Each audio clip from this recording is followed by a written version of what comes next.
Nasa last day na po tayo ng month of October.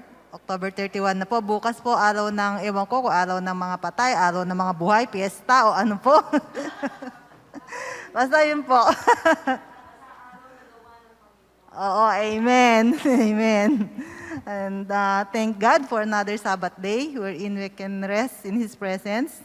And thank you, Lord, for the life of our beloved pastor, na siyang naging instrumento pang may pahayag at may palaganap ang gospel, na siyang nagsisilbing tanglaw sa landas ng ating buhay dito sa mundo. Amen? Amen. Thank you, Pastor Jess, sa mga encouragement, na magpatuloy kami sa faith, anuman ang kalagayan namin sa buhay, dumaan man kami sa matitinding bagyo, and I myself, dumaan kami, ang aking asawa, sa matinding pagsubok for the last 3 months, I think. I-confess ko po, hindi kami nag-uusap sa loob ng 3 buwan. So maniwala kayo sa hindi. Para kaming pipit-bingi sa loob ng tahanan that month. But praise God, salamat sa kanyang dakilang habag. Still, hinipo niya ang aming mga puso at magpakumbaba sa kanyang harapan. At na-restore po kami. Amen. Lagi nga nating isipin that we are more than conquerors sa pangalan ng Panginoon. Sa lahat ng mga arrows na binabato ng enemy natin na hindi natin nakikita, at tutupo sa loob ng tahanan ang tinatarget niya ngayon. At salamat po sa mga encouragement ni Pastor. Maraming salamat, Pastor and Sister Iya, at sa mga deacons and elders ng ating church. Amen. Gaya nga ng sinabi ni Paul sa Romans 8 verse 28, "And we know that in all things God works for the good of those who love Him, who have been called according to His purpose." Amen. Matuto lamang po tayong sumunod sa ating Diyos na buhay. Amen. Magiging matagumpay po tayo sa lahat ng bagay. Amen. Mga kapatid, tumayo na po tayo para sa ating, i-recite po natin ating Shema Israel. Siyang magbibigay kalakasan din po sa loob ng ating tahanan. Amen. All together, please. Hear, O Israel, the Lord is our God, the Lord is one. You shall love the Lord your God with all your heart and with all your soul and with all your might. These words which I am commanding you today shall be on your heart. You shall teach them diligently to your sons and shall talk of them when you sit in your house and when you walk by the way and when you lie down and when you rise up. You shall bind them as a sign on your hand, and they shall be as frontals on your forehead. You shall write them on the doorposts of your house and on your gates. Amen. Brothers and sisters, let us now prepare our heart and mind para sa ating praise and worship song. Sundan na lang po natin sa PowerPoint. Yeah. Salamat, Panginoon, sa mga makalangit na awitin na alam naming sa iyong banal na trono nang gagaling. Kagalakan po naming sambit-sambitin, pag-ibig at kabutihang alay mo sa amin. Sa iyong katapatan, mga anak mo'y mananangan, dakilang mga pangako mo'y aming kalakasan. Sa bagong sangnilikha, doon mo kami dadalhin, ang iyong kaharian, tunay ngang nagniningning. Palakasin mo po kami, Panginoon, habang kami ay naghihintay sa iyong pagbabalik na aming pinananabikan. Gawin mo po kaming tapat sa tipan mo at kautusan, upang pusong dalisay ay malayo sa kasalanan. Ibinabalik namin sa iyo, Panginoon, ang kapurihan ng buong ingat, sa iyo na nag-iisang Diyos na lumikha sa aming lahat. Salamat, Panginoon, sa lahat ng ito. Naway kamtan naming lahat ang habag at biyaya mo, sa pangalan na nag-iisang Diyos at anak mong si Jesucristo. Ang lahat na nagmamahal sa Panginoon ay magsabi ng Amen. Hallelujah.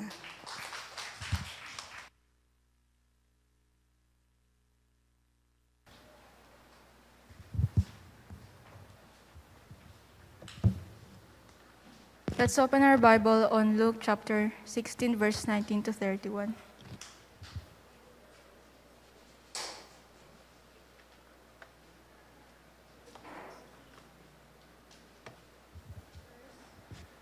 Verse 19 to 31 po.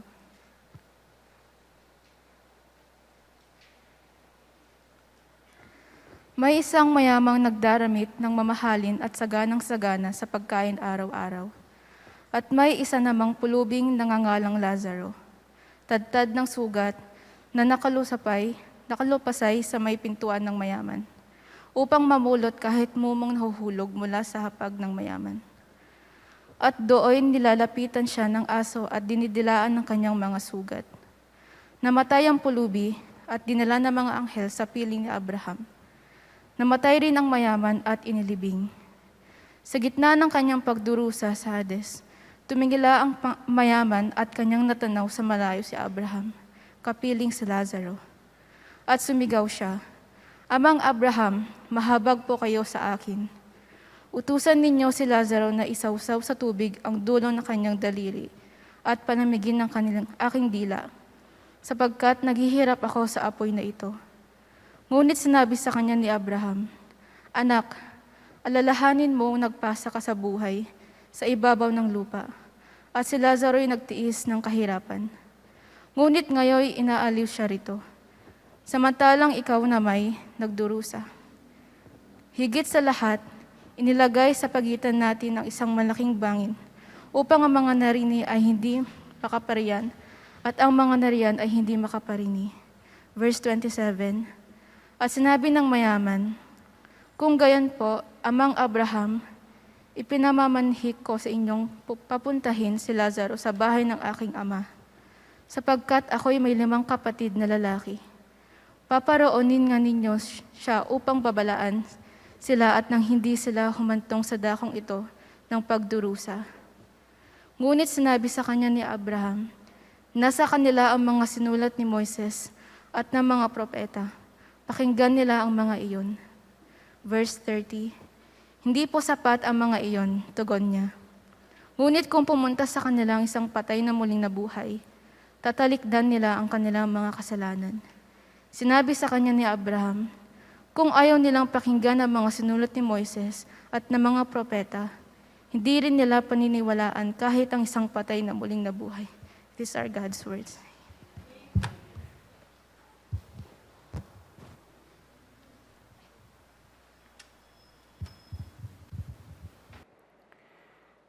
Okay, so purihin po ang Panginoon. Magandang umaga po sa inyong lahat.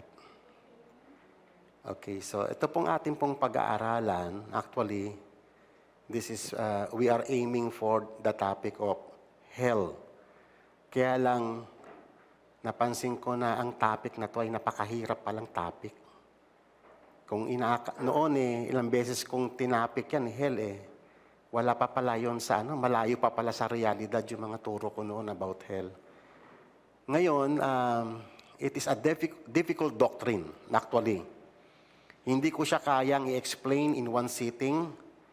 Kaya nga yung ating pag-uusapan ngayon ay pag-usapan lang po natin yung mga introductory. Kasi napaka-broad. At saka dahil nga sa tayo, kaya tayo nahihirapan intindihin yung mga katotohanan tungkol sa hell kasi tayo ay clouded unknowingly sa mga false concepts about hell. Ang daming mga nakapaloob na mga maling katuruan.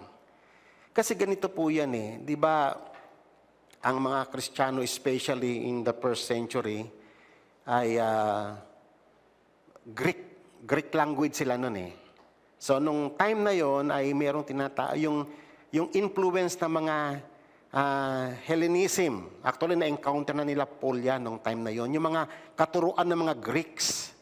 Kasi meron silang mga version about hell and heaven. At yung mga konseptong iyon, na-integrate sa Christian. Sa next Sunday, medyo bibigyan ko pa kayo ng mga iba't ibang pananaw ng different religion about hell. Meron ang Japanese, meron sila, ang Chinese, ang Buddhist, ang Muslim, ang mga ancient world katulad ng Greek, Romans. May mga idea sila ng lahat ng hell. No wonder sa Christianity na-adapt yun. Napagsama-sama natin yung mga ideas ng mga pagan doon sa konsepto ng Biblia na hell. Kaya nahihirapan tayong intindihin. And because of that, na naisip ko at minarapat ko na unti-unti ang pagtuturo, step by step, isettle muna natin yung mga unsettled, yung mga issues, para i-clear muna natin yung mga topic about papunta doon sa pinaka-topic mismo na hell. Siguro, on the third Sunday, medyo matatalakay na talaga natin yung hell. Pero itong araw na to, pag-usapan lang muna natin yung reality. Isa sa mga reality. Tatandaan po natin ang hell is real. Kung kayo ay naniniwala sa heaven, na totoo ang heaven, hell is real. Pero sa katotohanan, presently, may mga tao or may mga religion na naniniwala sa heaven, but they don't believe in hell. Kasi nga, ang hell, hindi yan acceptable na doctrine sa ibang mga tao. At next week, bibigyan ko po kayo ng ilang mga halimbawa ng mga philosophers, even mga theologians na they denounce the doctrine of hell. But hell is reality. It is testified by our Lord Himself. Sa Kanya mismo galing ang marami nating idea about hell. Mas maraming ang tinuro ang Panginoong Yesus about hell kaysa about heaven . So ngayon, hell as well as heaven, they are both real. At ang Panginoong Yesus, bumaba siya sa mundo, nagkatawang tao, to testify about the truth. Kaya nga, nung siya ay nagpahayag, kasi in the Old Testament, hindi malinaw ang impyerno. Aware sila sa word na Sheol, yung abode of the dead, kung saan ang mga namamatay ay napupunta sa Sheol. Sa New Testament, ay ang salitang Sheol ay Hades, kasi Greek language na sila. Hades. At alam naman natin, sa Greek, Hades din ang tawag nila sa underworld nila. Kaya nga, nagkaroon ng collision, nagjambol. Kaya nalito tayo. Kaya nga, sabi nga nila Rosdoni, mga great theologians, kahit sila Sproul, sila Greg Bunsen, pare-parehas ang kanilang komente. Kung talagang gusto mong matutunan ang topic about hell, kinakailangan mo munang i-discard lahat ng knowledge mo about hell and heaven. Kasi nga, we are greatly influenced by Greek and Buddhist concept. Amen ba? Kahit na nga lang, isa sa mga talagang litong-lito ang maraming tao. Ito na lang, bigyan ko lang kayo ng example. Nalito tayo doon sa may 1 Thessalonians chapter 5, verse 23. That may the Lord sanctify you, body, soul, and spirit, sa pagbabalik ng Panginoong Yesus. And because of that verse, nalito na tayo, nang akala natin ang tao, tatlo yung essence niya. Meron siyang body, meron siyang soul, at iba pa yung spirit. Diyan tayo nagkalito-lito. Kaya nga, no wonder, affected ang lahat. Anyway, kaya nga sabi ko sa inyo, hindi po siya madaling topic. Ang dami mong isisettle. I-clear mo lahat ng mga gray areas bago ka pumunta doon sa topic ng hell. So ngayon, mag-start lang po muna tayo sa katotohanan, sa testimony ng ating Panginoong Yesus, that after this life we are enjoying now, ay merong continuation. Ang ibig sabihin, death ay hindi the end of all things. gaya ng mga teachings ng mga annihilationist, na hanggang graveyard lang, that's the end of man. Pag-uusapan po natin yan next week. At iyan ay nakapaloob sa teachings ng mga Jehovah's Witnesses, even yung mga Seventh-day Adventist. Hanggang doon lang. But they believe in heaven. Kaya nga, hindi balanse eh. Kaya nga, kayo, ano ang mas paniniwalaan ninyo? Yung testimony ng ating Panginoong Hesus mismo, galing siya doon. Kasama niya ang Ama from the very beginning. Alam niya yung mga reality sa heaven. And He came on earth, nagkatawang tao siya, at malino yung sinabi niya, nagpunta ako rito to testify about heaven. He testified about the realities of life.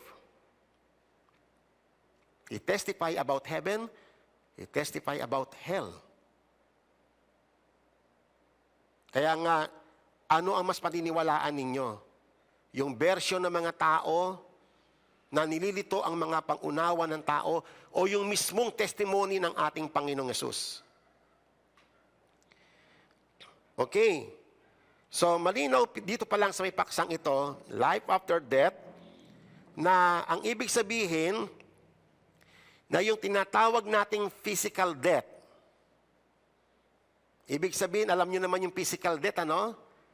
Na doon yung time na hindi na tumibok yung puso mo. Yun yung time na nag-separate na yung iyong kaluluwa sa iyong katawan. At yun yung term natin sa physical death.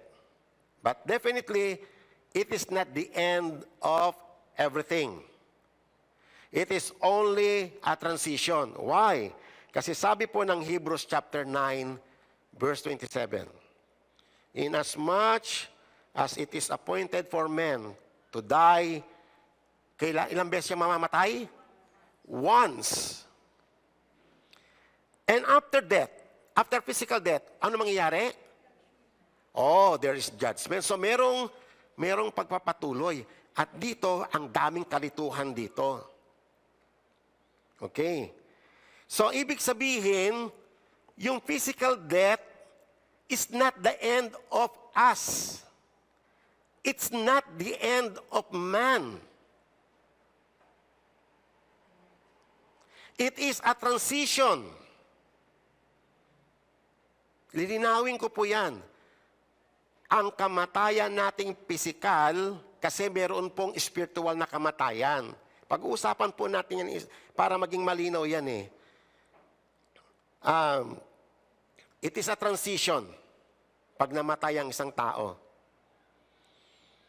Saan pupunta? Yan ang isa sa mga, actually, very cloudy yan, even sa mga Christians. Saan pupunta yung kaluluwa? Ang alam, ganito ang common na konsepto.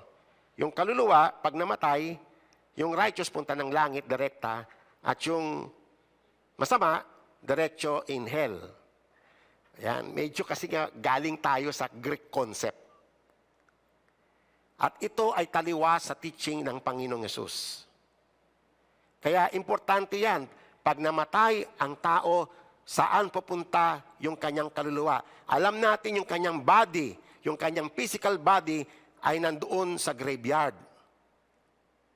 At wala tayong knowledge na kung ano yung plano ni God doon sa katawan na yon na pansamantalang nandoon sa graveyard. Hindi na natin napag-aralan yun. So ngayon, as an introduction, ang physical death is just a transition.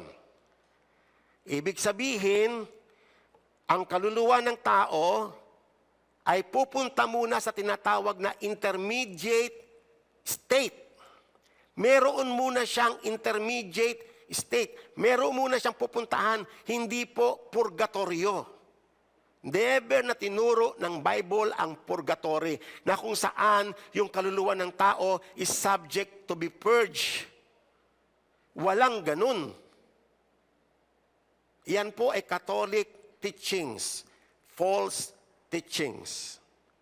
But there is, according to the teaching of our Lord Himself, na merong intermediate state na kung saan yung mga kaluluwa doon are waiting,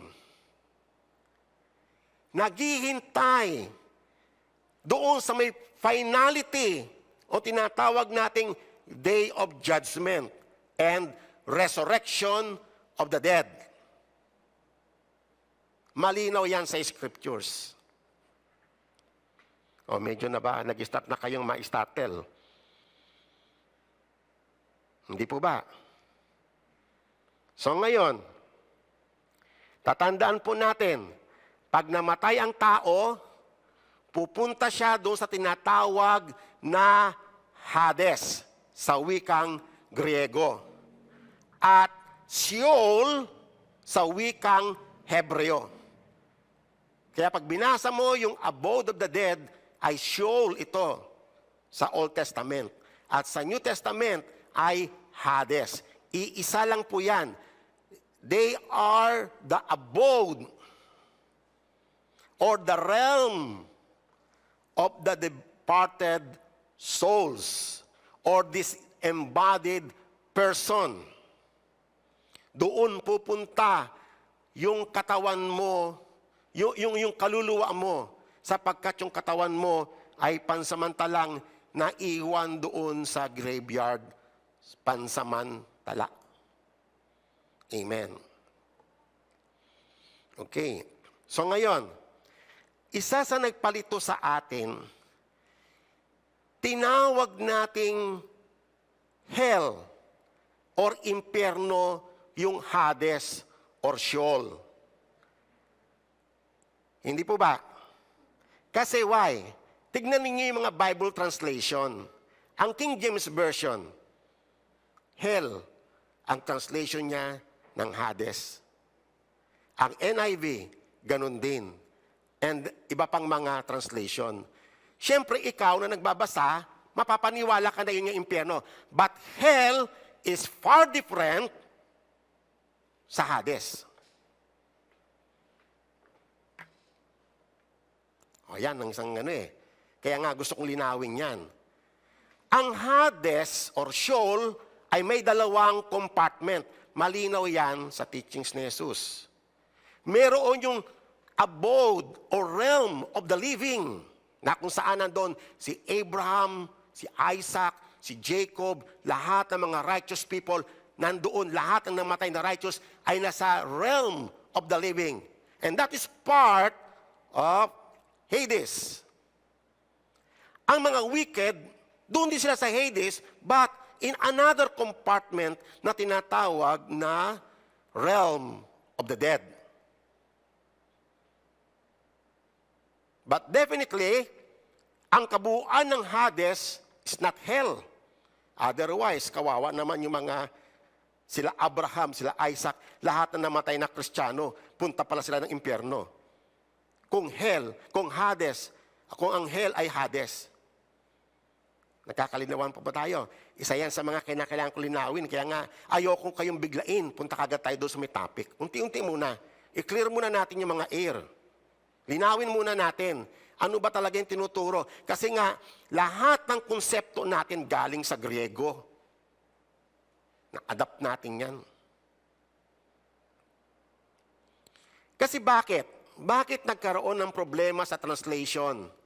Na i-translate yung Hades. Na kasi yung hell mismo, alam nyo ba, ang kanyang Greek word ay Gehenna. Hindi po siya Hades. Gehenna. At sa Hebrew translation, sa Hebrew word ay Hinnom. Hinnom and Gehenna sa Greek, yan po yung hell. Mamaya pupunta po tayo dyan. But Hades is definitely not hell. At hindi rin natin masisisi yung mga translator, tulad ng King James and NIV. Kasi why? May problema talaga yung English language. Kulang talaga, may deficiency ang English language to translate yung mga Greek and Hebrew words. For example na lang yung word na love. Samantalang sa Greek word, maraming classification ng love. Meron yung phileo, meron yung agape, meron yung eros, erotic. Pero pag na-translate yan sa wikang English, puro love yan. Kaya nga, litong-litong ngayon yung mga tao, love ko yun eh. Kahit napakikiapid, love pa rin ang tawag nila. Because of the deficiency ng English language to translate yung Greek. Napaka-rich kasi ng wika ng Hebreo at saka ng Greek. Lalo ng Hebrew language. Ito na nga lang obserbahan niyo yung Bible nyo. Hanapin nyo yung salitang Lord. Dalawang klase yan. Observe niyo yung Bible nyo. May makikita kayo diyang puro naka-caps lock na Lord. At may makikita kayong small letter na Lord. Hindi nyo napansin yan? Whenever you encounter the word Lord na puro caps lock, it is referring to God. When you encounter the word Lord na small letter, ay referring sa mga tao na may mga authority. Hindi sufficient yung English language. Deficient siya pagdating sa pag-translate ng mga words. At ito ay ilan lamang sa mga problema. Kaya hindi natin masisisi rin yung mga translator. Nung time kasi na i-translate, yun yung mga available words. At mahirap din ang trabaho ng mga translator. Okay. So ngayon, gaya nga ng sabi ko kanina, ang Hades ay merong 2 compartments. Merong abode or the realm of the living, at ito ay dedicated para sa righteous. At ito rin ay tinatawag na paradise or tinatawag nating heaven. At ito pong realm of the dead ay tinatawag din nating hell kasi pero actually this only parang hindi pa talaga to yung katulad nung sa may lake of fire sa Revelation. Mas matindi yun yung description ng Panginoong Jesus doon Pero, ayon sa revelation ng Panginoong Yesus, it is a place of torment. It is definite, very clear, yung isang compartment na yon for the wicked. Okay. So ngayon, ito po yung mga verses na from the very mouth of the Lord Jesus Christ, His testimony about what is hell. Okay. Pag sinabi kong hell, it is Gehenna. Sabihin nga po ninyo, Gehenna. Hindi po to Hades. Okay. So ito po ay Gehenna. Dinescribe ni Jesus vividly, clearly, kung ano ang impyerno. Sabi niya sa Matthew 5:22, kung kayo ay nagagalit, you are guilty of the court. Pero pag sinabi mo sa isang tao na you are good for nothing, you are guilty before the Supreme Court. But pag sinabihan mo yung tao, you fool, you are guilty enough to go to the fiery hell. So yung hell na ginamit dyan is Gehenna, hindi Hades. Okay. Another word. Ito, very familiar kayo nito.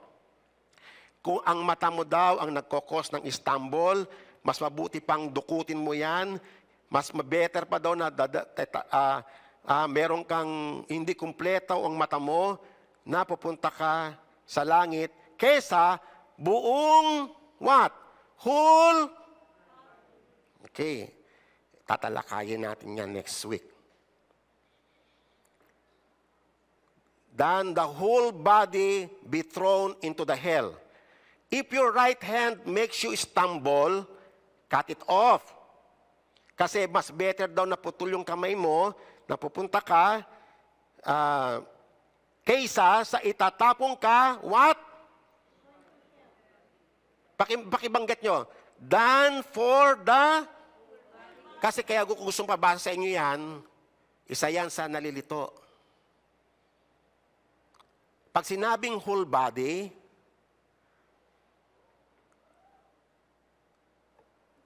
okay, go to the hell. Okay. Another word. Ito, familiar din kayo rito. Huwag daw kayong matakot sa pumapatay ng katawan, pero walang kakayanan na pumatay ng kaluluwa. Very clearly, na magkaiba ang body sa soul. Hindi po siya iisa. Okay. Rather, sabi ng Panginoon Hesus, katakutan nyo yung able to destroy. What? Both. Oh, teka, medyo ano yan ah. Akala ko bang itatapon sa impyerno, kaluluwa lang. Medyo may contradicting tayo sa mismong teachings ng Panginoong Hesus. Pero hindi natin tatalakayin muna ngayon yan. Reserve natin yan sa mga sumunod na mga linggo. Okay. Paano yun? Yung katawan nag-disintegrate sa lupa How come na itatapon sa impyerno from the very words of the Lord Jesus Christ, body and soul? Malinaw naman, hindi po ba? Baka naman mayroon kayong dyan, tutol kayo sa statement na yan. Kaya nga sabi ko sa inyo, lilinawin muna kasi ang daming clouds dyan Okay. Woe to you, scribes and Pharisees, hypocrites, because you travel around the sea and land and make proselyte. And when he becomes one, you make him twice as the son of hell, Gehenna, as yourselves. You serpent, you brood of vipers, who will escape you to the sentence of hell. Ibig sabihin, ang hell is inescapable truth. Ang wicked, hindi niya to matatakasan. Whether he believes it or not. Ang opinion of man is not important. Paniwalaan mo man yan o hindi. I-deny mo man yan o hindi. But it will remain the truth. It will remain the reality as testified by our Lord. And then, ito po sa may Matthew 25, familiar kayo dyan. 3 times na binanggit ng Panginoong Yesus ang description niya about hell. Throw out the worthless slave into the outer darkness. Kaya nga, meron pong confusion dito Okay, mamaya ha. In that place, there will be weeping and gnashing of the teeth. Ano po yan? Ano ang idea ninyo about weeping and gnashing of the teeth? Alam nyo, familiar kayo sa weeping Pero when you add gnashing of the teeth, iba yon, intense yung kalalagayan. At kailan nararanasan ng tao yung ganitong estado dito sa ibabaw ng lupa? Okay. Another description. And then he will also say on those on his left, nung sineparate niya yung sheep and goat, depart from me, accursed ones, into the eternal fire, which had been prepared for the devil and his angels. Okay. So ngayon, isa sa mga nahihirapan tayong intindihin na kasi ang approach natin whenever we encounter hell, according to the teachings of our Lord Jesus Christ, we literal it. Nililiteral natin ang lahat. Kaya nga, meron tayong problem. Kasi, yes, merong metaphorical. Pero, maging maingat tayo sa approach. Kasi, pag sinabi mong metaphor, ang metaphor is not the reality itself, but a description of what is reality. That is metaphor. Hindi po ba? Alam niyo naman yung mga parable. Metaphor yan. Dinidescribe niya kung ano talaga yung reality, but not the reality itself. Kaya nga, pag sinabi mong metaphor yan, at to what extent, at to what degree, yung reality. Ang pinag-uusapan dito is the precise reality.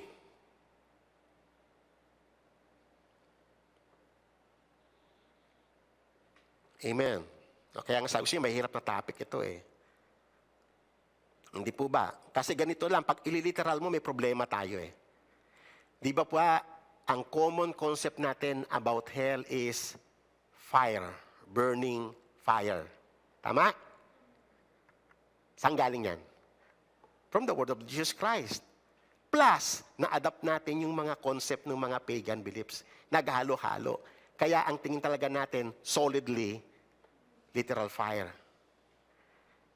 Doon sa may sinasabi ni Jesus, sa may una, sa may verse 30, outer darkness. Sa Tagalog ng outer darkness, pusikit na kadiliman.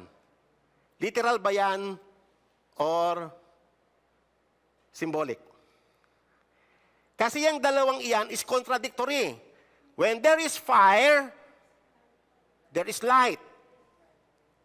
Ayan, kaya nga, sabi ko nga po sa inyo magandang ano yan kaya nga, ang parable ni yung the Lazarus and the rich man, may mga certain degree ng reality at meron ding degree na metaphorical siya. Kaya nga, napakaselan talagang topic ang hell. Nasa in-between siya. Hindi siya full metaphorical. Hindi rin siya full na literal. Ang kinakailangan nating makita ay yung reality, yung pinaka-substance ng tinuturo ng Panginoong Yesus.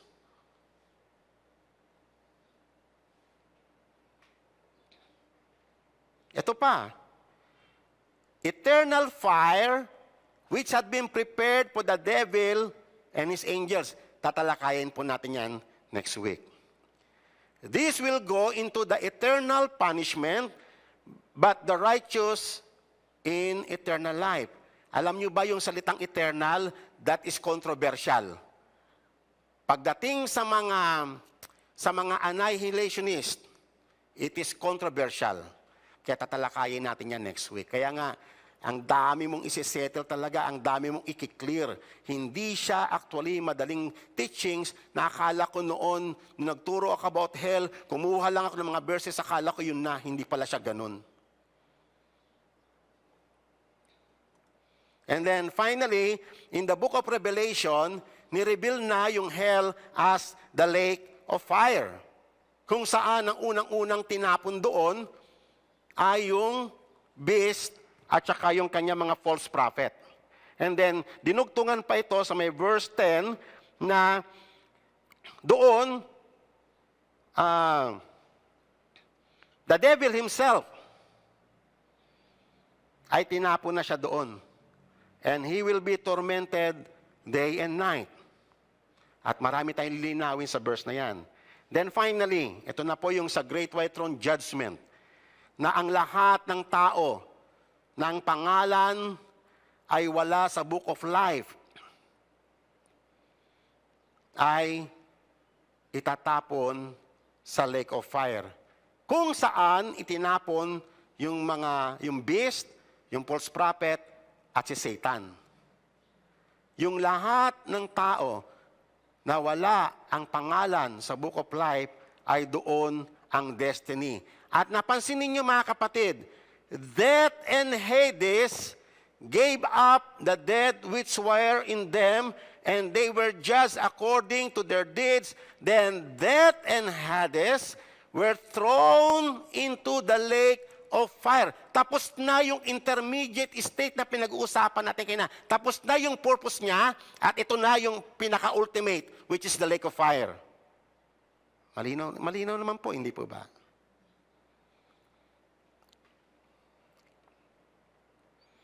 Okay. So ngayon, Yun po yung mahalaga. Na doon po sa may Hades, yung realm of the living ay tinatawag na Abraham's bosom. Or sa case nung naalala niyo ang Panginoong Yesus, yung nasa kanan niya ba yun, nasa kaliwa, sabi niya na, "Today you are with me in paradise." Okay. So, syempre, yun yung immediate muna na intermediate state, doon muna punta lahat ng kaluluwa So definitely, ang Panginoong Yesus, tinawag niya yon na paradise. At alam natin, yun din ay heaven. Why? Kasi ganito, ano ba ang heaven? Isa yan sa napaka-difficult na topic. Pero simplihan lang muna natin para magkaintindihan tayo. Ang heaven is the dwelling place of God. Ibig sabihin, kung nasaan yung throne niya, nasaan ang sanctuary niya, kung nasasaan siya, that is heaven. Kaya nga nung nagpagawa siya ng tabernacle sa lupa at bumaba yung presensya niya, the presence of the Lord, the heavenly presence of the Lord dwells in the midst of man. At makikita nyo yan doon sa may Book of Revelation, yung heavenly Jerusalem na bumaba, tawag po dyan ay heaven. Kaya nga tayo, nung niligtas tayo ng Panginoong Yesus, sa Ephesians chapter 2, ang tawag sa atin, He raised us up together with Christ and seated us, where? In the heavenly places. Sa ating kasi tao tayo We are limited by time and distance. We are limited by time, space, yung distance at saka ng mga bagay-bagay dito sa mundo. Limited being kasi tayo. Kaya nahihirapan tayong intindihin yung heaven. Akala natin yung heaven ay isang, pag tumingala ka, kasi nga doon sa may Book of Acts, tumingala sila, akala mo yun yung heaven. Ay luulap yun. Ngayon nakakarating na ang tao sa outer space, wala doon yung heaven. Pero bagamat sa may Bible, tawag niyan heaven. It is literal heaven. But it is not the heaven where God is. Amen. Kaya nga nalilito tayo kasi tao lang tayo Ang orientation natin hanggang lupa lang. Kaya litong-lito tayo. Okay. So ngayon, uulitin ko, ang Hades is a temporary place or intermediate state ng mga kaluluwa pag sila ay nag-depart sa kanilang katawang panglupa. Okay.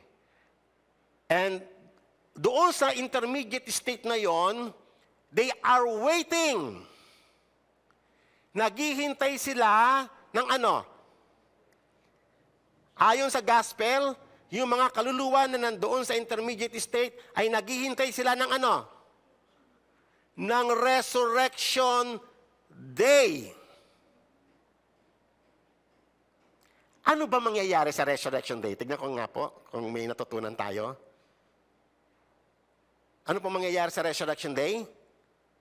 Na kung saan, di ba namatay kunyari ako, Kristiyano, namatay ako. Yung katawan ko, ang tao is material, body, and immaterial, soul, or spirit. Tama po ba? Material and immaterial. Ngayon, pag namatay ako, definitely yung katawang kong panglupa ay pupunta dito sa lupa. And then, yung aking kaluluwa ay pupunta doon sa Hades, sa abode of the living. Okay. So, sa day of resurrection, ano po mangyayari? Paki-explain po.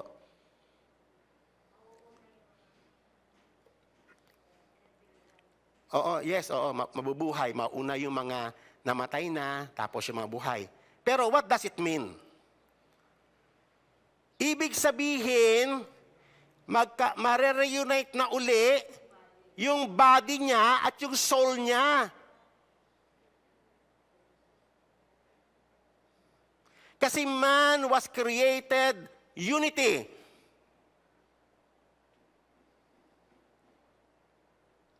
Yan, isa yan sa mahalagang topic. Actually, mahabang topic yan eh.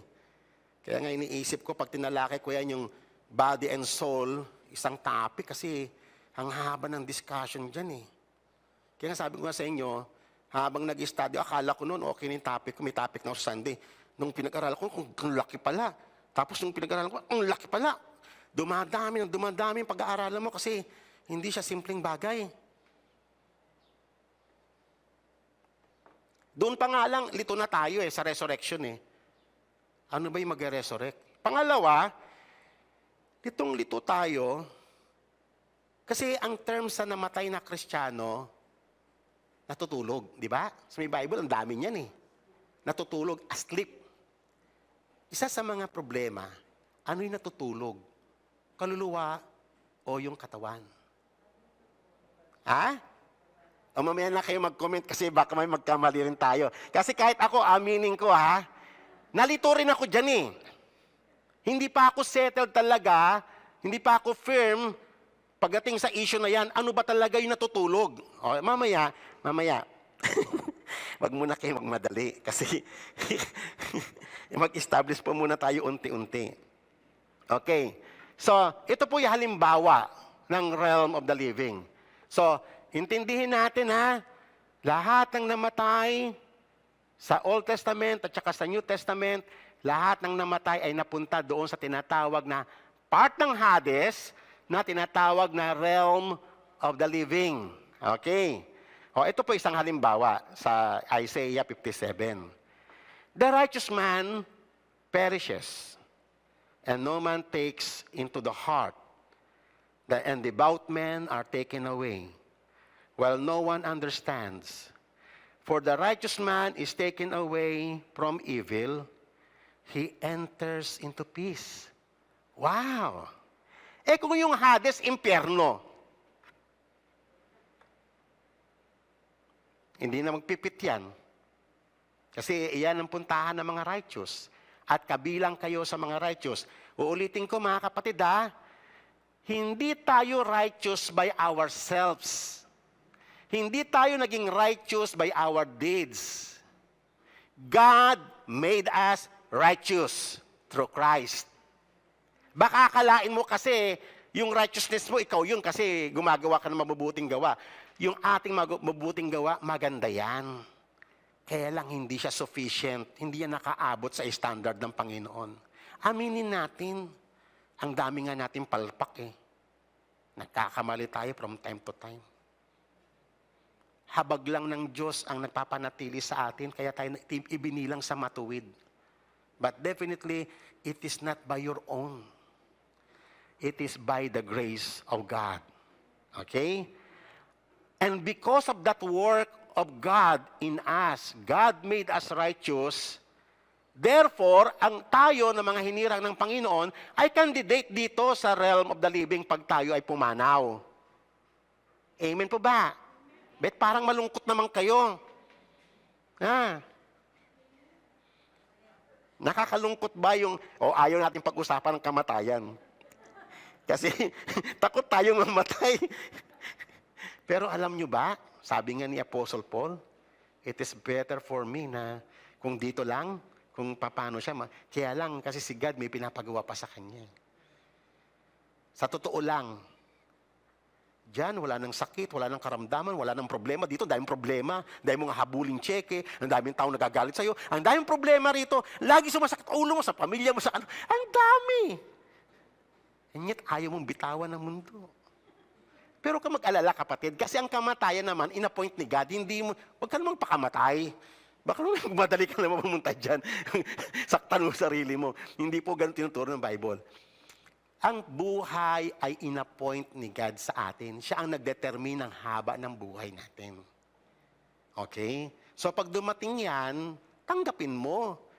Ang sabi nga ni Apostol Pablo, buhay ka man o patay ka, sa Panginoon ka na eh. Secured ka na eh. Why? Because of the victory of Christ. May assurance tayo na pupunta tayo dyan, it not because of us, but because of the work, the finished work of the Lord Jesus Christ. Tandaan po natin yan. Kaya hindi po nakakabuting. Ito pong topic na to. Nakabut-buting. Tagalog na Tagalog, Ilocano ko. Tiyatawanan ko ng brother. Okay. So, ang righteous man daw is taken away from evil. Tapos na yung mga evil na pinagdaan niya sa buhay. So, he enters into peace.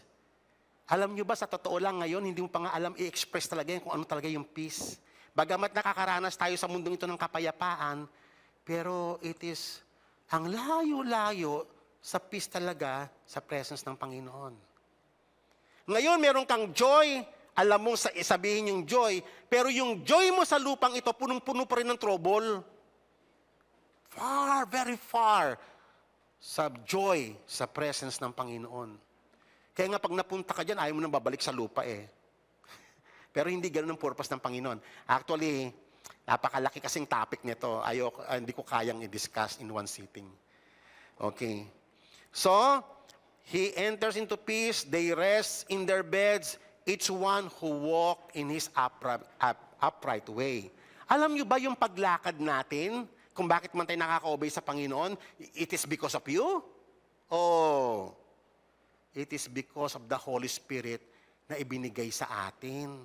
Kaya tayo nakakalakad sa kalooban ng Panginoon. Ang linaw niya sa may Ezekiel 36 I will give you a new heart. Kasi nga yung puso natin bato. I will give you a new spirit.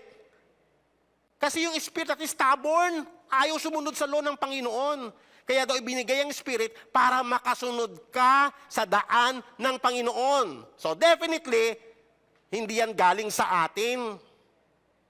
Kaya nga, mawawala ang pagmamalaki o yung pagmamayabang ng tao na parang bang, alam mo yung self-righteousness, mabigat yan eh.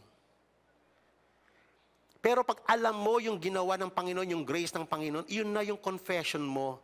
Siya na ang lahat-lahat sa buhay mo. Okay, another verse.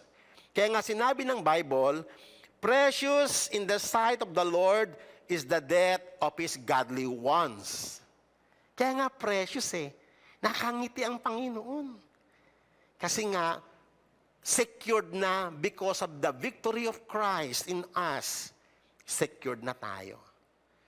Naalala niyo yung comment ng Panginoon, good and faithful servant, enter into my joy. Nakangiti ang Panginoon. Amen? Bagamat kapos-kapos tayo, marami tayong palpak. Okay. So ngayon, mga kapatid, isa sa mga dito sa revelation ng Panginoong Yesus, dito sa may Luke chapter 16, ay dinescribe partly kung ano yung Hades o yung ano ang kalalagayan ng kaluluwa doon sa abode of the disembodied person. Kasi etong katawan na ito, yung person mo, yung soul mo, yung person mo, nandito sa may body. Pag namatay ka, disembodied person. Kasi wala nang, yung person, yung inner man mo, wala na yung body niya, wala na yung flesh niya. Okay. So ngayon, dito sa may binigay ng Panginoon na statement, nung namatay yung rich man at saka si Lazarus ay dinala sa tinatawag na Abraham's bosom o yung tinatawag nating paradise or heaven. Pero yung mayaman, representing the wicked, si Saul kasi, eto mga kapatid, huwag niyo ma-misinterpret, na pag mayaman ka, punta ka ng impyerno, at pag mahirap ka, punta ka ng langit. Ay, mali po yan. Maraming mga mahihirap na talagang suwail sa Diyos. Marami ring mayayaman na talagang nagpakumbaba sa Panginoon, kinahabagan ng Diyos. Kaya nga siya partly parable, partly literal siya ang approach dito. Amen. Paglilinaw lang po. So ngayon, ipinakita ng Panginoon sa pamamagitan ng statement na ito na yung kaluluwa, pag nag-depart na yung soul of man, nandoon na kasi, alam nyo ba ang body? he cannot survive without the soul. But the soul can survive even without the body. But, hindi po nangangahulugan na immortal ang soul. Ay, naku, isa yan sa mga napaka-delikadong, mamaya, partly, pag-usapan po natin yung kalituhang iyan. Akala kasi natin immortal. Porque nag-survive yung soul, nung siya ay namatay, yung body kasi nandun na, patay na talaga, nandun na sa may graveyard, naagnas na eh. Pero yung soul, nagsusurvive, ang term kasi natin, dahil nga tao nga tayo, immortality. Ayan. Isa yan sa problema. Mali yung mga definition natin ng terms. Kaya nagkakalito-lito tayo. Yang ano na yan, yung idea na yan, galing sa mga pagan. The immortality of the soul. So ngayon dito muna tayo. Sa maikling talatang ito na inihayag ng Panginoong Yesus, very obvious na kapag namatay ang tao, yung kaluluwa niya ay gising na gising. So ano ang natutulog? Kaluluwa o katawan? Ha? Bakit natutulog yung katawan? Ha? Oo nga, no, nahiwalay nga siya. Pero bakit siya natutulog? Bakit ang term ng Bible natutulog? Kasi, naghihintay ng resurrection, naghihintay, nagigisingin yung katawan.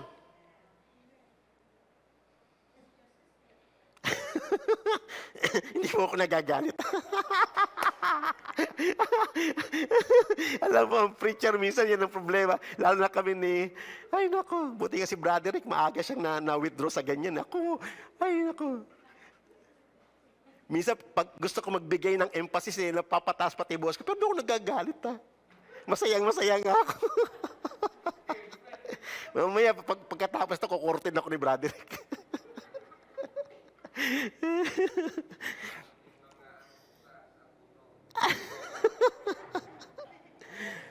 Okay.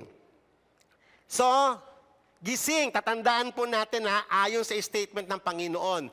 Yung katawan, kaya nga sabi ko nga sa inyo kanina, noon kasi lito pa ako sa area na yan, hindi pa talaga ako settled. Ano ba talaga sa dalawang essence ng tao ang natutulog? Yung katawan ba o yung ano? So ngayon, it is very clear. Na yung kaluluwa or yung immaterial essence ng tao, gising na gising. Kita nyo sa statement, Gising na gising siya. So, ang natutulog talaga yung katawan. Why? Actually, yung daming sample yan Unang-una, alam nyo ba yung transfiguration? Di ba? One time, isinama niya si Peter, tsaka yung isang disciple, sa isang lugar, and then nag-transfigurate si Jesus. Lumitaw si Moses tsaka si Elijah. O kausap niya, yung mga departed souls yun, Gising na gising. Another statement, yung sinabi ni Jesus doon sa may Luke 23:43, sinabi niya doon nasa kanan niya ba yun o nasa kaliwa? Hindi ko na matandaan Ang sabi niya, today you are with me in paradise. Kunyari, yung sinasabi niya, okay, yung kaluluwa mo matutulog pero dadaling sa paradise. Anong silbi ng paradise? Tulog ka rin lang, tutulog kang ganun para ka nasa hibernate state. Actually, kasi yan ang teachings ni Martin Luther ng Roman Catholic, na ang kaluluwa daw ay nasa deep, dreamless state, yung kanyang kaluluwa. Alam niyo ba yung mga pelikula ng yung mga sci-fi movie na, kunyari, pupunta ng Mars, kaso 15 years. So, mag-hibernate, matutulog muna sila. At nakaset yung capsule nila, nagigisingin sila after 15 years. Hibernate sila doon. Temporary sleep yun. Ibig mo sabihin, ganun ba sa langit? Naka-hibernate yung kalulutulog. Yumbing na yumbing, dreamless. Hindi mo na-enjoy yung langit. Pagkagising mo, resurrection na, balik ka na sa lupa. So, hindi mo na-enjoy yung paradise. Hindi, gising siya. Na-enjoy mo nga yung paradise Na-enjoy mo, wow, ito pala yung sinasabi ng Panginoon. Amen. Okay. Another example, ay yung sa Revelation chapter 6, yung mga beheaded because of the persecutions dahil sa faith nila kay Christ. And then nakipag-dialogue sila sa Panginoong Diyos, Lord, kailan mo kami bibigyan ng katarungan? And then kinomport sila ng Panginoon, maghintay lang kayo. Okay? So gising na gising. Pero nasa blissful place sila, nasa very peaceful place sila, na kung saan punong-puno yung joy na hindi mo kailanman naranasan sa mundong ito. That is paradise. That is the presence of God. Amen. Tapos na yung evil na nagpapahirap sa buhay natin. Amen. Gusto niyo na bang mamatay? Wag po kayo magmamadali. Merong time for that. Tinatalakay lang po natin ito. Hindi ko sinasabing magunahan na kayo doon. Ay, nako. Okay. So ngayon, bukod sa conscious yung kaluluwa doon sa intermediate state, ay nagpapatuloy yung personality ng tao. Kasi alam mo ba yung inner man natin, yung soul natin, it is our person. Di ba? Kaya pag tineterm yan, body and soul, flesh and spirit. Yung spirit at soul, parehas yun eh. Kasi upuan po natin, wag muna kayo magtanong kasi mahabang talakayan po yan. Meron tayong mga tatalakayang mga sensitibong issue dyan. Okay? Pero for now, ilagay mo natin ganon. Ito flesh, yung inner man natin is spirit. Or ito yung body, yung sa inner man natin is soul. Okay? Kaya nga sa may Bible, interchangeably ginagamit yung body and soul. But it doesn't mean na magka-separate sila ng entity. Amen. Okay. Kaya ang daming tatalakayan talaga yung mga masela na issue, napaka-komplikado. Actually, nung nag-aral ako, pang 2 weeks ko na itong pinag-aralan nito, ay talagang dumadami yung ano. Okay, kaya nga nung una ko nakita dumating si Brother Rick, uy, nakakita ako ng pag-asa. Pero busy si Brother Rick. Okay. So, pag-usapan natin, dahil nga sa nagpapatuloy yung person ng tao, nangangahulugan ba na siya ay immortal? Okay.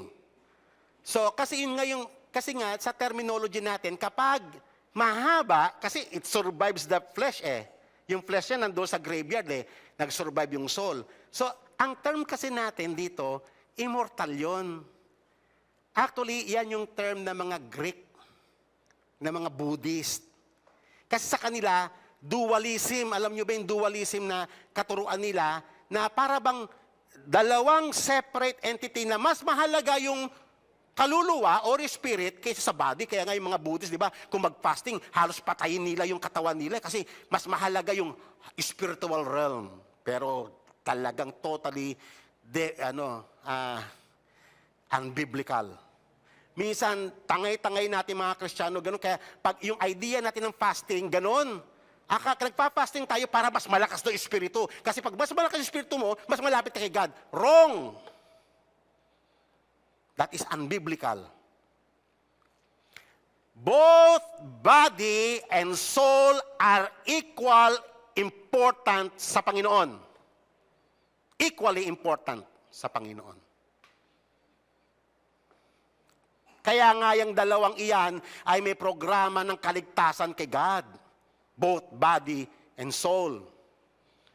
Okay. So ngayon, dahil nga sa bombarded tayo ng mga Greek concept, napagkamalan natin na immortal yung kaluluwa natin.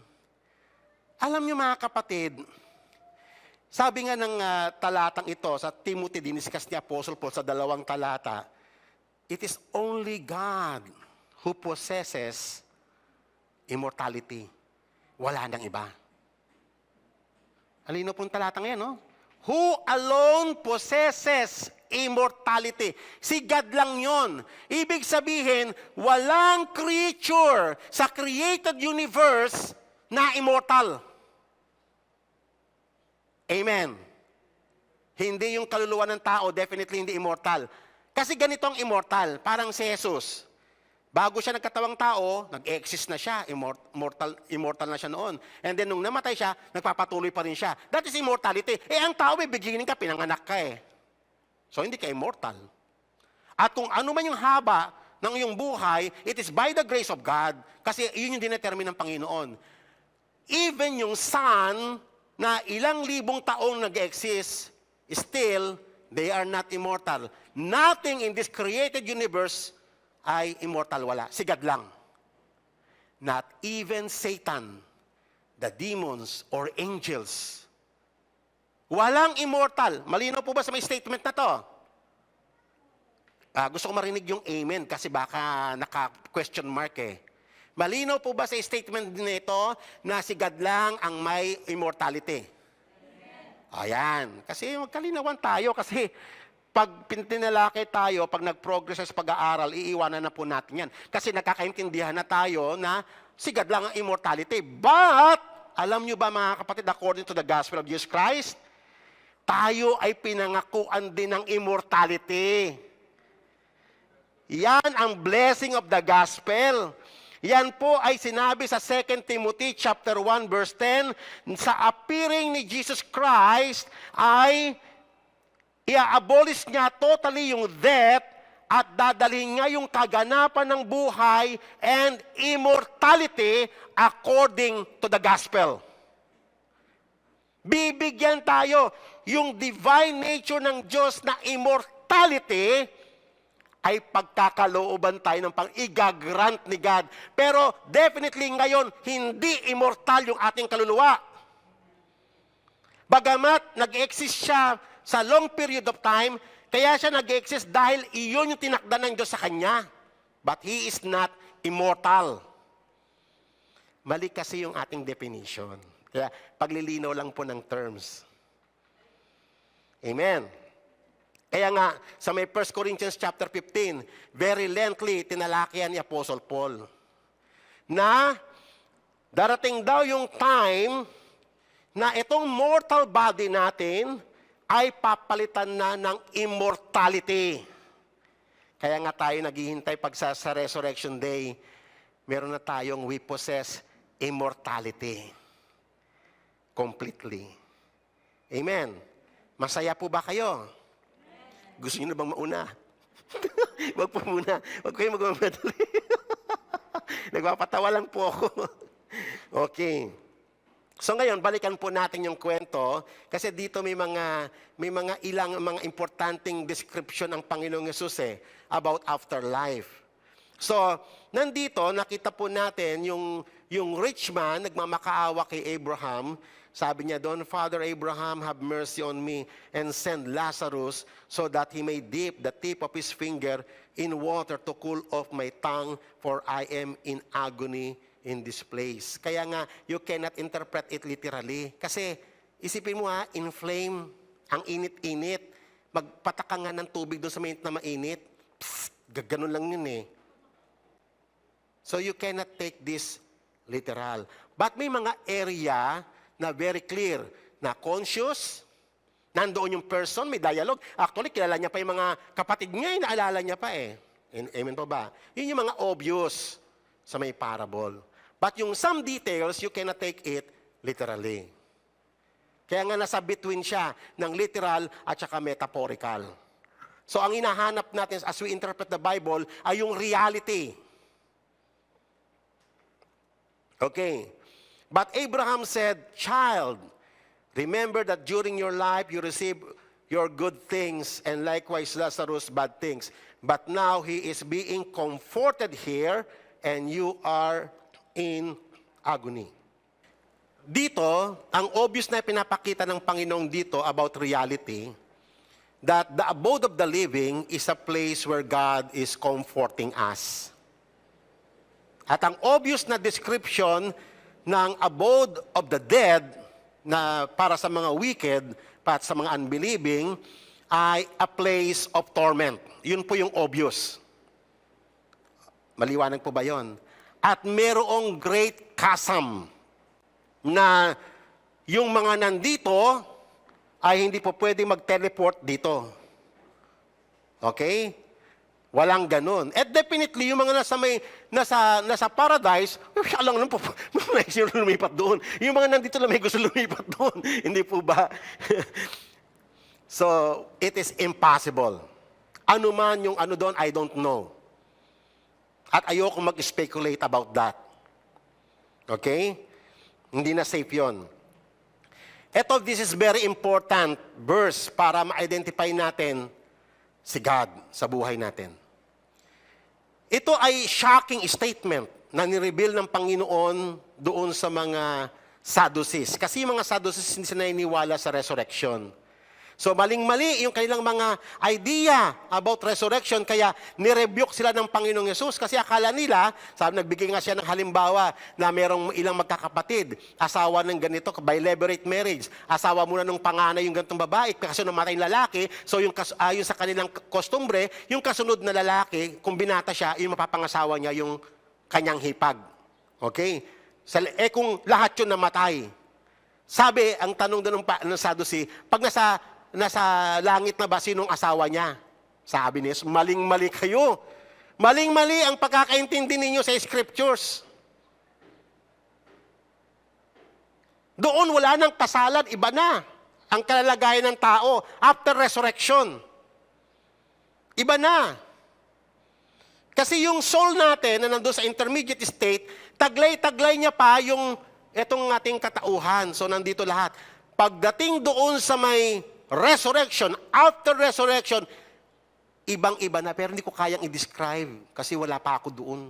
Sa akin na lang pa pag nauna na po ako. Hindi ko pa ma-describe yun. Ayoko mag-speculate.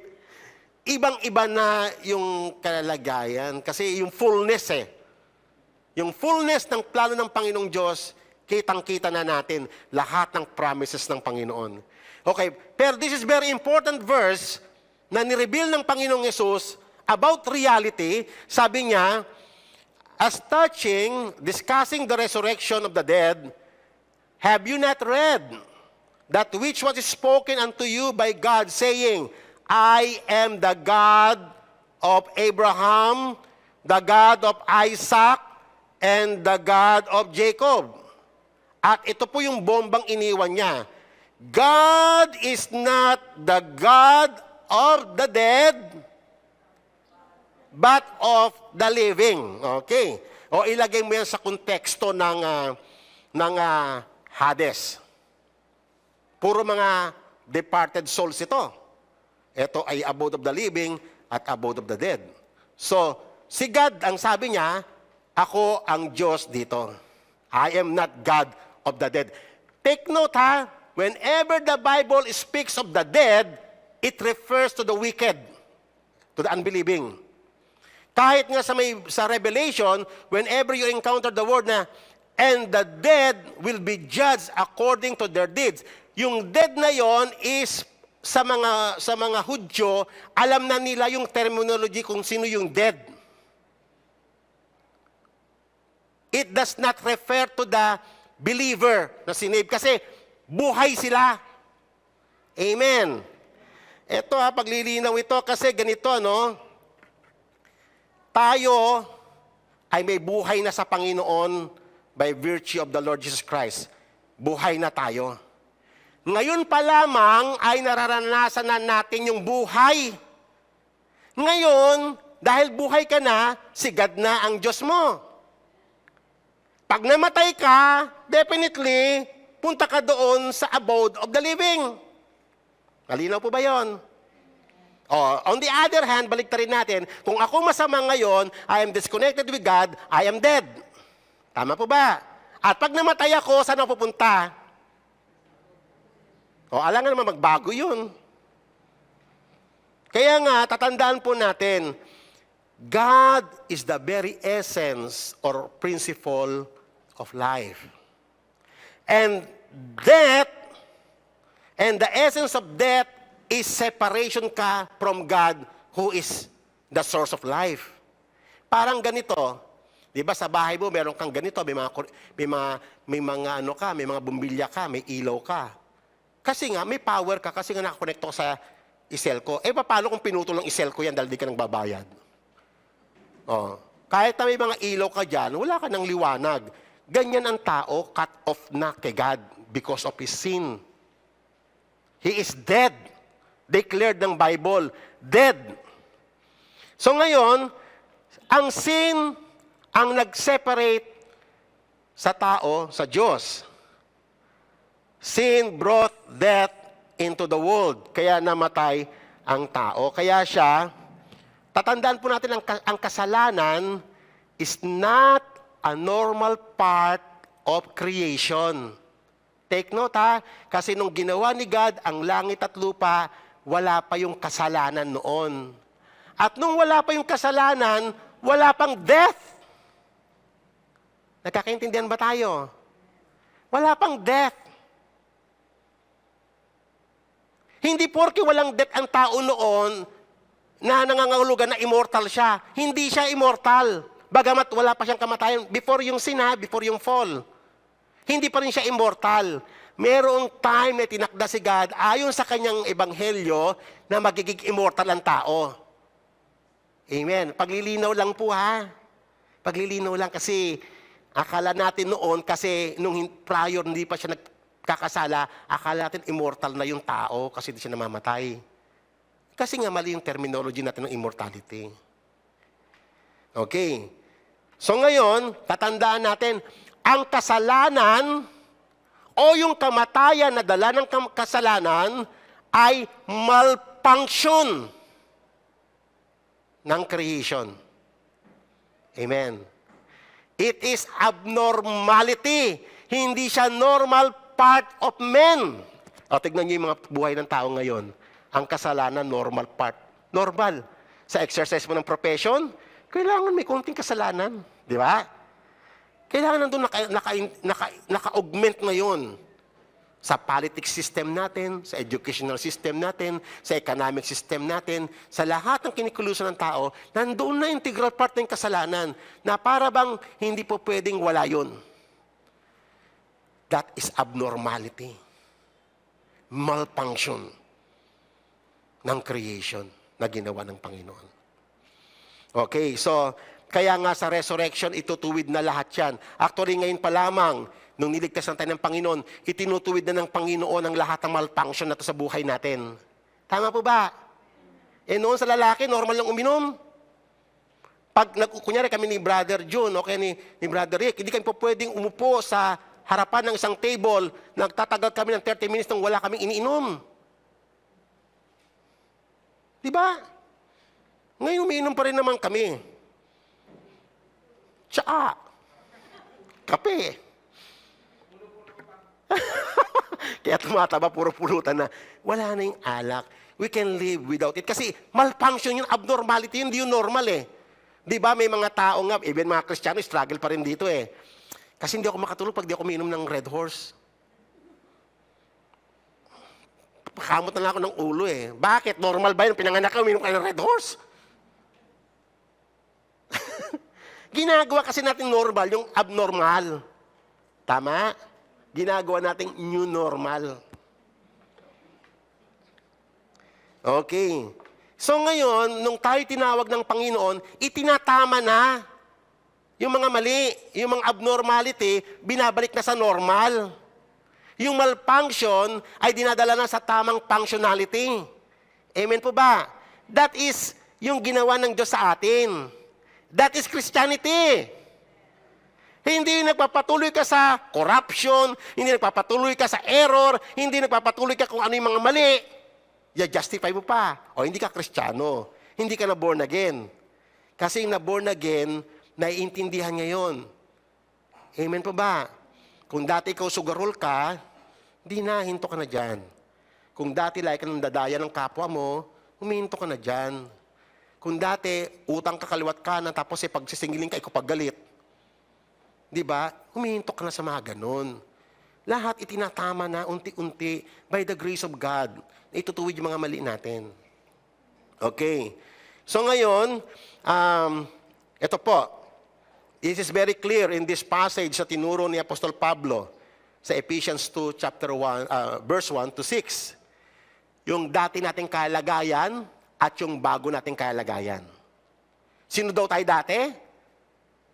Ayon sa Biblia, sabi ng Biblia, none righteous, not even one. Lahat nagkasala, not walang hindi nagkasala, not even one. Ang declaration ng Bible dahil lahat ay nagkasala, lahat ay namatay, for the wages of sin is death. At sabi nga ni Apostle Pablo as testimony, you were dead because of your trespasses and sin. Malinaw po yan. In which you formerly walk according to the course of this world, according to the prince of the power of the air, and the spirit that is now working in the sons of disobedience. Among them, we too all formerly lived in the lust of our flesh, indulging the desires of the flesh and of the mind, and were by nature children of wrath, even as the rest. But God, being rich in mercy, because of His great love, which He loves us, even when we were dead in our transgression, what? Made us alive together with Christ. Prior sa tagpong ito ng ating buhay, prior doon sa binuhay ka ng Panginoon, di ba dati patay ka? Kahit anong gawin mo na lumapit sa Diyos, hindi ka makakalapit. Patay ka nga eh. Kahit na anong may magsabi sa'yo na, uy, magbagong buhay ka na, iwan mo na yung pag-iinom. Wala, hindi mo kaya. Kasi hindi ka pa ini-ignite ni God. Si God ang nagbibigay ng buhay. Siya yung nagre-resurrect sa atin. Actually, nung tayo ay na-regenerate, nung sinave tayo, nung nangyari na ito sa atin, God made us alive together with Christ and raised us up together with Him and seated us in the heavenly places. That is our first resurrection. Nag-resurrect tayo from the dead kasi patay ka nga eh. Di ba? Yun ang terminology, pagpatay, pag nabuhay, resurrection. Pero, kita mo mga kapatid ang mystery. Ang tao kasi, body and soul. Nung nagkasala siya, ano ang nag-fall? Body or soul? Ha? Paglilinaw ito ha, mag-ingat kayo sa sagot. May palo kay Broderick, kakamba si Broderick. Okay. Pag nagkasala, ano ang nagkasala? Body or soul? Taas ang kamay ng body. Taas ang kamay ng soul. Mabuti na lang, walang sumagot. Kinabahan ako doon ah. Pareho. Kasi ang tao is created unity. Nung nagkasala siya, sumang-ayon yung dalawa sila. Kaya nga you cannot separate sin sa tao. Hindi, yung tao, victim lang yan. Yung mga ganung mga notion, dami mga mali. No? So ngayon, nagkasala. Nung namatay, nagkasala yung body, dalawa sila. Nung namatay, ano yung namatay? Body or soul? Parehas, good. Nung binuhay siya ng Panginoong Yesus, ano yung unang nabuhay? Diyan kayong mali. Ang unang parehas na buhay na, no? Tama. Pero, ang una nag-resurrect, espiritu. Nag-resurrect siya. Yung katawan, bagamat buhay na siya, naghihintay pa siya ng resurrection niya. Kaya dalawang resurrection, bodily and spiritual. Ang unang nag-resurrect, yung ating, kaya nga buhay na tayo eh. Buhay na yung kaluluwa. Nandun na sa Abraham's bosom, nasa paradise na siya. Amen. Paglilinaw yan eh. Okay, mamaya. Meron pa tayo dyan. So, tatandaan po natin, iyon yung ating first resurrection. Ano nga uli yung first resurrection?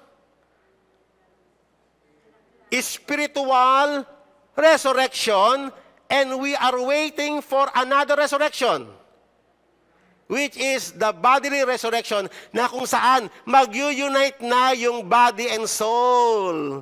And he will live as one man in unity before God. Kaya nga natutulog lang muna siya. Pag ako namatay, siyempre iyakan niyo ako. Kasi pag di niyo ako iniyakan, mumultuin ko kayo. Nadahali ako doon. O, si pastor na niniwala sa multo. Hindi po, joke lang po yun. Ibig sabihin, pag ako namatay, nakakaiyak naman talaga. Lalo sa iiyakan ako yung pamilya ko. Pero, masaya tayo. Kasi secured na because of the victory of Christ. Huwag kayong mag-alala, di ko kayo mumultuhin. Okay? Kasi nandun na ako sa piling ng Panginoon, masayang-masaya na ako. Ba't ko pa mumultuhin? Ba't pa pupunta pa ako rito? So, nagpapahinga lang niya, pinagpapahinga lang siya ng Panginoon, waiting to be awakened by the power of God in the day of resurrection. At sa day of resurrection, hindi na una si Mary. Amen pa ba? Nasaan si Mary ngayon? Nanay ni Jesus sa lupa. Nandoon din, nagpapahinga din. Yung katawan, siyempre yung kaluluwa niya nandoon sa Abraham's bosom. Pero yung kanyang kaluluwa, yung kanyang katawan ay nagpapahinga din. Waiting for the resurrection. Actually, pag-uusapan pa natin yan next week, yung about resurrection in details, kasi maraming confusion dyan. Kasi nalilito tayo yung body and soul. Na may spirit pa, doon na lalong lunalito tayo, tumatlo pa siya. So, talagang kaya upuan mo talaga yan eh. Okay. So, ngayon, okay? So, tatandaan natin. Nung nag-fall ang tao into sin, gaya na napag-usapan natin kanina, both the whole man sin. Pag sinabing whole man, body and soul. Yan. Okay. Paglilinaw lang po ha. So, when man died, because of his sin, he died as a whole being. Body and soul. The whole man. Kasi hindi ka po pwedeng, hindi buo yung pagkatao mo ayos sa creation ng Panginoon. Pagkaluluwa ka lang o laman ka lang. Buo po yan. Okay. Any teachings na pinaghihiwalayan, ang tawag niya dualism. Hindi po ganon. Hindi po dualism. That is the doctrine of Greek and ang mga Buddhist, ganyan. Dualism. Okay. Na mas mahalaga pa yung spiritual. Okay. So, therefore, when he was redeemed by Christ, both body and soul ay subject for renewal. Tama po ba? Subject, pareha silang subject na babaguhin kasi pareha silang nagkasala, pareha silang namatay, so pareha silang babaguhin, kaya lang in different time. Maliwanag. Sana naman marami naman ako nailinaw na bago ako pumunta sa main topic natin sa next week. Okay. So, kasi ang tao was created as a unity. Sabi mo nga, man was created as a unity by God. Ibig sabihin ng unity, iisa siya. Hindi mo po pwedeng paghiwalayin yung body and soul as far as God is concerned. Yan ang man para sa harapan niya. Kung paano ang God, hindi mo po pwedeng paghiwalayin yun. Yung Father, Son, and Spirit, iisa yan. Amen po ba? Okay. Kaya nga, pag nagkasala ang tao, every act of man is seen as an act of the whole man. Hindi ang nagkasala lang, yung flesh lang ang nagkasala, yung kaluluwa din nagkasala. Hindi, wala akong kinalaman dyan. Hindi ganun. Hindi natuturuan yung dalawang yan. Pareha sila magkakutsaba. Nung nakiapid sila man, ginusto rin ang kaluluwa. Amen. Kasi doon sa may tripartite being si Spirit, wala siyang kinalaman doon sa pinagagawa ng dalawa. Kaya nililinaw ko po ito Gumugulo Gumugulo pag dinagdagan mo pa ng isa. Okay. So, malinaw po yan na ang tao ay babaguhin siya ng Panginoon. He is subject for renewal. I-renew according to the gospel of man. I-renew ang tao to become one uli. In what sense? The reunion of body and soul na parehas siyang glorified. Amen? Kaya nga tayo, nung tumanggap tayo ng buhay na walang hanggan, buhay ka na walang hanggan It means na yung nabigyan ka ng pag-asa na babaguhin ka ng Panginoon. Yung kaluluwa mo, kaya nga nagpapatuloy siya sa presence ng Panginoon eh. Kasi buhay na buhay siya, kahit nung nag-end na yung life mo roon, hindi hindi nagkaroon ng gap yung life. Nung nalatdag ka na ng hininga, dire-diretso yung life, yung eternal life. Amen. Parang hindi pa kayo nag-almusal. Okay, so, tatandaan po natin mga kapatid, sa restoration ng man, pare-parehas siyang ire-renew ng Panginoon by the grace of God. Mauna, nung tayo ay na-regenerate, na-renew yung ating kaluluwa o yung tinatawag nating person. Nandoon yun eh. Sa kaluluwa natin yung person. Okay? Yung kung sino ka. Nandoon yan yung will mo, yung soul, yung spirit. Okay? Kaya nga hirap na hirap yung mga tao doon, to those who try to paghiwalayin yung body and soul, litong-lito, hindi niya maintindihan. Ano ba talaga doon yung sa body and soul? Ano ba talaga doon yung will, yung mind, yung soul? Kunyari, sinabi doon sa, you shall love the Lord your God with all your heart, with all your soul, and with all your might. Ano doon yung spirit, ano yung soul? Litong-lito eh. Hindi ma-identify talaga. Amen. Depende po kasi yung sa gamit. So, kailangan kasi one sitting po yan, pag inupuan po natin yan. Okay. Sa resurrection naman, so pag pinag-usapan natin ng resurrection, we are talking about bodily resurrection. Sabihin nga po ninyo, bodily resurrection. Nung tayo ay na-regenerate, nag-resurrect din tayo noon. Anong klaseng resurrection yon? Spiritual resurrection. Wala pong soulish resurrection. Kasi yung terminology, spiritual kasi, yung soul and spirit, the same yun. Depende lang kasi sa gamit. Diba? Sa Galatians, hindi body and soul ang ginamit. Flesh and spirit. Depende kasi sa pagkakagamit yan eh. May kanya-kanya kasing emphasis yan. Okay. So, the resurrection of the body will be the renewal of the body. The resurrection will complete a total restoration. Makukumpleto na muli yung tao. Fully restored according to the purpose of God. Yan ang gospel. Kasi pag sinabi mong wala ng resurrection, tinanggalan mo ng power yung gospel. Kasi may mga taong di naniniwala na mayroon pang resurrection. Isa lang po yung indikasyon na talagang hindi na naintindihan yung gospel. Ang gospel, ang climax ng gospel ay yung resurrection of the body. Makukumpleto na. Mabibindicate na yung pangalan ng Diyos totally. Pangako kasi ng Diyos yun eh. Na ang tao ay muli niyang bubuhay, ibabalik niya sa pamamagitan ng kanyang kapangyarihan, sa pamamagitan ng pang-bindicate niya sa kanyang banal na pangalan. Kaya yung ginawa ni God, it is not because we are righteous. Ginawa yun ni God for His name's sake. Vindication of His holy name. So, the resurrection will complete a total restoration. A fully restored body and sinless soul in perfect harmony. Amen. I pray na may natutunan tayo. Amen po ba? Maraming nalinaw.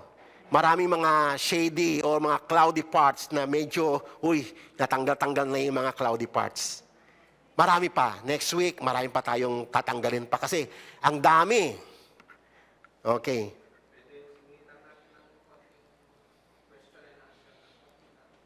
Baka kasi matalakay bro sa yung sunod na topic ko eh. Oo, kasi pwede siguro pag nakaupo na lang tayo, off the record, pag-usapan natin kasi meron kasi step by step i-settle ko yung mga issues. Okay. Ganun lang. Okay lang ba yun, bro? Okay lang yun, okay. So, kasi doon naka-prepare na yung mga slides, naka-ano na yung mga questions, ang dami kasing argument. No, na talagang isi-settle. Okay, for now, dito muna tayo mag-end. Okay? So, alam kong bitin na bitin kayo. Kung maaari lang bukas, Sunday na uli. Pero, sige, magtrabaho lang muna tayo. And then, tawagin nyo yung mga kasama nyo para kumpleto tayo next week. Sayang naman tong topic na to. Doctrinal topic ito. Okay, so tayong pong lahat ay tumayo and then let's pray. Hallelujah. Purihin ka, Panginoon. Salamat po sa iyong pagtuturo. Salamat po, Ama, sa lahat, Panginoon, ng habag na iniukol mo sa amin na unti-unti kaming mamulat sa katotohanan ayon sa iyong mga patotoo. Lord, inaamin namin na marami kami mga mali noon, even sa pagtuturo, kaalaman at mga gawa. Pero Lord, by your grace, unti-unti mo kaming binabago. Unti-unti mo kaming inia-align sa iyong eternal purpose. Hanggang sa ma-inherit namin totally ang lahat ng ipinangako mo ayon sa iyong ebanghelyo. Panginoon, salamat po sa pag-asa na mayroong kami kay Jesucristo. Salamat, Panginoong Diyos, sapagkat kami ay patuloy mong kinakahabagan at binibigyan ng pag-asa at kinabukasan. Lord, bless us. Bless our family and forgive our sins. Thank you, O Lord, for your gospel. Thank you for everything we receive from you. And we thank you for the victory we have in Christ. In Jesus' name we pray. Amen. Amen. Mga kapatid, balakpakan nga po natin ang banal na Diyos sa buhay ni Pastor, sa malalim na pagtuturo sa atin, sa pahayag ng salita ng Diyos. Actually, ang alam ko rin po is ang Hades is hell. Yun ang pagkakaalam ko din sa ilang taon na pag-aaral natin. At yung soul, saka spirit, di ko alam na isa yun. Ang alam ko, ang tao ay composed of tatlo. Body, the soul, and the spirit. Yung pala yung soul, saka spirit is one lang yun. Yun ko lang nalaman. Thank you, Pastor. Salamat sa maliwanag na katuruan. Amen. Dumako na po tayo sa ating offertory. Please stand for the offertory song. At sundan po ito ng prayer ni Sister Nancy. Hallelujah. Dakilain ka, Panginoon, purihin ka. Salamat, Panginoon, ikaw ang aming Diyos na makapangyarihan. Salamat, Panginoon, ikaw ang aming sandigan. Dumaan man kami, Panginoon, sa mga bagyo at unos ng buhay, na halos panghinaan na kami ng loob, na halos manlupaypay na kami. Subalit, Panginoon, ikaw ang nagbigay sa amin ng kalakasan. Ikaw, Panginoon, ang nag-ingat sa amin sa panahon na kami ay mahina, Panginoon. Binigyan mo kami ng kapayapaan, Panginoon, ang dumadaan kami sa pagkabalisa, sa pagkatakot. Salamat, Panginoon, sa panahon na binigyan mo kami, Panginoon, na dumaan kami, Panginoon, sa mga pagsubok, Panginoon. Lord, wala kaming masulingan kundi ikaw lang, Panginoon. Ikaw ang aming naging kublihan, ang aming naging kanlungan, Panginoon. Salamat, Panginoon, na ikaw ang nagbigay ng liwanag sa amin, ng pag-asa, Panginoon. Hindi mo kami pinabayaan, hindi mo kami, Lord, hindi mo kami pinabayaan sa mga oras na iyon, Panginoon. Pagkus, ipinamalas mo sa amin ang pag-ibig mo, Panginoon. Ang pagmamahal mo, Panginoon, hindi mo kami iniwan, Panginoon. Lord, salamat. Napakabuti mo sa amin. Kaya wala kaming ibang sasambitin sa aming mga labi, kundi salamat. Salamat, salamat, Panginoon. Ama, sa araw na ito, Panginoon, narito po ang aming mga tithes and offerings. Lord, ikaw po ang lahat ng nagkaloob ng mga ito. Sa iyo po galing ito, Panginoon. Lahat ng kalakasan, Panginoon, na ibinigay mo sa amin, na kaya kami nakapagtrabaho, kaya kami nakagawa dahil sa iyo, Panginoon.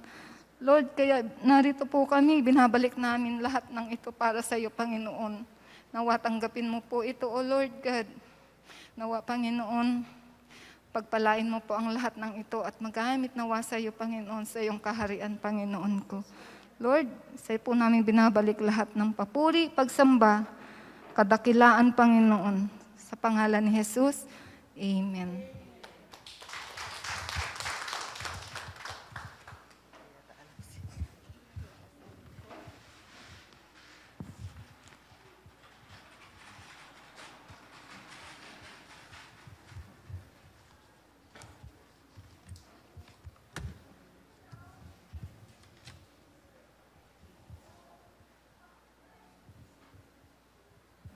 dumako na po tayo sa ating prayer for the next gen. Andito po yung mga kids.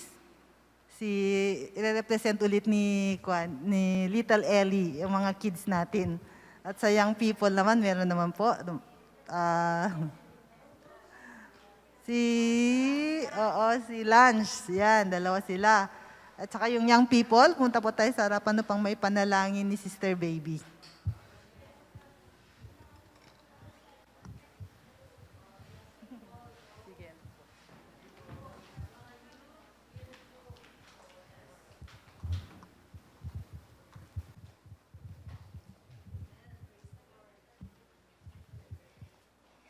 Hallelujah. Kayo ba ay na-bless, mga bata? Kayo ba ay natuto sa mensahe ng ating Panginoon? O palakpakan nga ninyo ang Panginoon ko kayo na-bless. Di ba sabi sa Matthew 4, verse 4, hindi lang sa tinapay nabubusog ang tao, kundi sa salita na nagmumula sa bibig ng Diyos. Kayo ba ay naniniwala doon, mga kids? Sumagot kayo. Amen, hallelujah. Dakilang Diyos na makapangyarihan ng langit at lupa. Ama, salamat po Panginoon sa araw na ito na kami po ay muli nakapakinig ng iyong salita. Salamat Panginoon sa buhay ng aming pastor na siya po ay nagpapalaganap ng inyong salita. Ingatan niyo po ang aming mahal na pastor. Ilayo po ninyo siya, Panginoon, sa anumang kasamaan, sa anumang mga sakit at kalusugan, Panginoon. Lord, i-bless niyo rin po ang kanyang mga pamilya, ang kanyang asawa, ang kanyang mga anak, maging ang kanyang mga apo. Lord, tulungan niyo rin po, Panginoon, ang bawat kananayan at katatayan sa iglesyang ito, Panginoon, na naway, Lord, na lumago ang aming kaalaman tungkol sa iyo, Panginoon. Turuan niyo po kami, Panginoon, kung paano kami manalangin at iyon po ang aming sandata na makapalapit sa iyo, Panginoon. Lord, andito po ang mga bata, maging ang aming mga anak, Panginoon, saan man sila naroon, maging sa aming mga apo.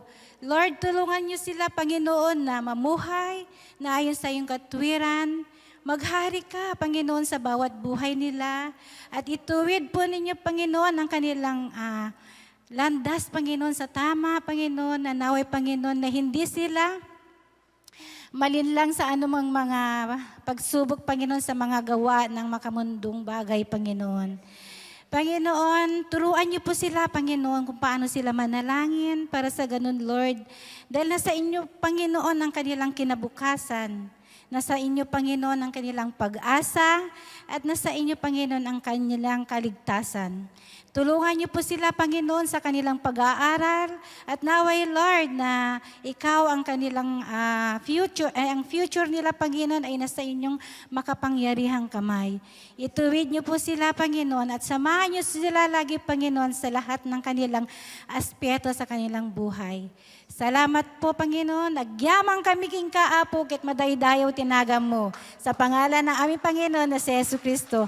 Amen. Thank you, Sister Baby, sa napakagandang prayer.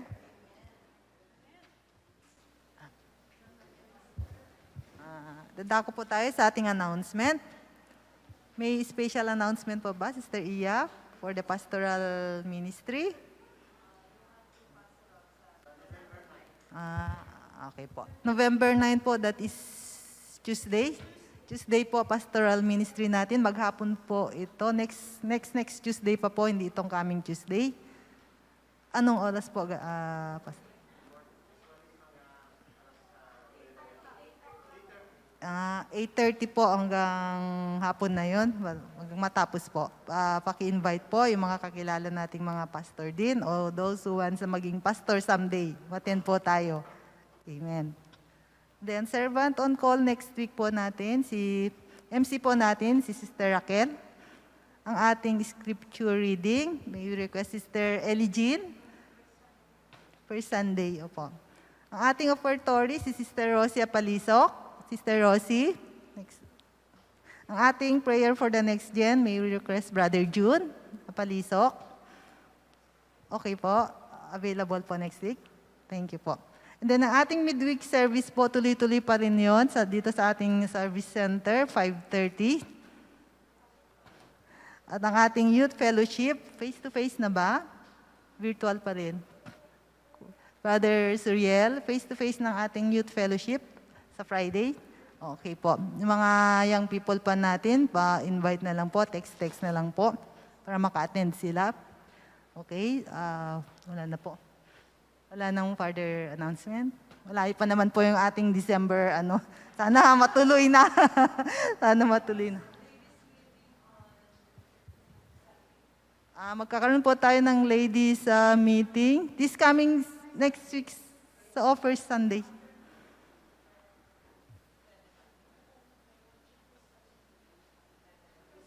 First Sunday po. First Sunday. Okay po. After lunch po, November, ano po yung first Sunday? 7 po. Ano po ninyo sa calendar nyo, mga ladies, baka magkalimutan, mag-uwian tayo. Okay po. Please stand for the final song at susundan po ito ng benediction ng ating butihing pastor. Hallelujah. Tayo po ay manalangin.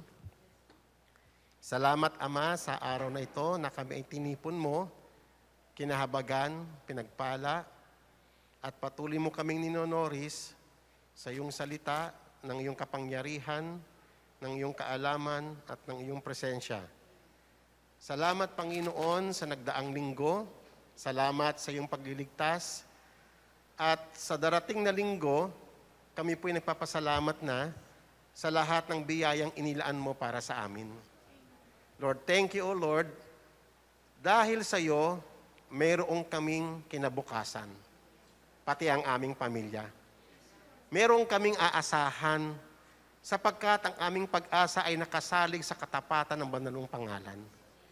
Kaya nga, Panginoon, anuman ang makita namin sa aming paligid, anuman ang mga maging balita sa pahayagan, we will fix our eyes sa iyong mga promises.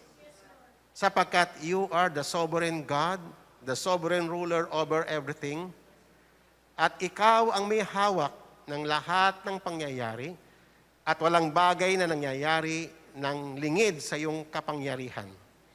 Kaya nga, Panginoon, marapat lamang na ang mga anak mo ay tumingin sa iyo at tanging sa iyo lang sa lahat ng mga salitang lumitaw at lumabas sa iyong bibig. Yun ang aming buhay, yun ang katotohanan, at iyon ang makapangyayari. Kaya nga, Panginoong Diyos, pagpalain po kami sa aming pag-uwi.